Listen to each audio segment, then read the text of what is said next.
আমি ক্লান্ত এই কথাটি কি আপনার কাছে পরিচিত? আমরা জীবনে অবিরাম প্রতিযোগিতা করি এবং সংগ্রাম করি।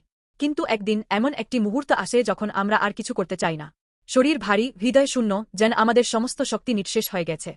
ইলিয়াস একা 850 জন বালের ভাববাদীদের বিরুদ্ধে দাঁড়িয়ে একটি অলৌকিক ঘটনা ঘটিয়ে ইসরায়েলের লোকদের সামনে বিজয় অর্জন করেছিলেন।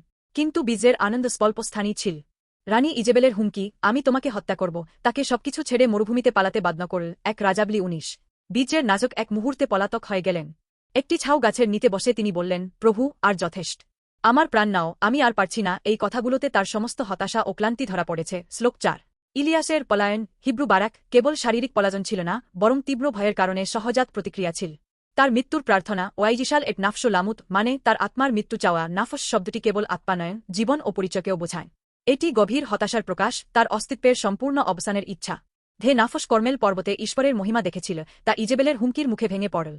মৃত্যুর জন্য তার প্রার্থনা তার বিশ্বাস ও কঠোর বাস্তবতার মধ্যে ফাঁক থেকে উদ্ভূত হয়েছিল।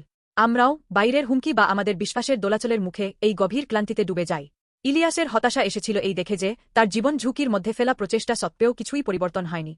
আমি যতই চেষ্টা করি, পৃথিবী বদলায় না। আমরাও যখন আমাদের প্রচেষ্টা ফলহীন মনে হয় তখন অক্ষমতা ও ক্লান্তি অনুভব করি। ইলিয়াসের হতাশা মানুষের সীমাবদ্ধতাকে প্রতিফলিত করে। আমরা যতই চেষ্টা করি না কেন, নিজেদের শক্তিতে সত্যিকারের শান্তি বা তৃপ্তি পেতে পারি না।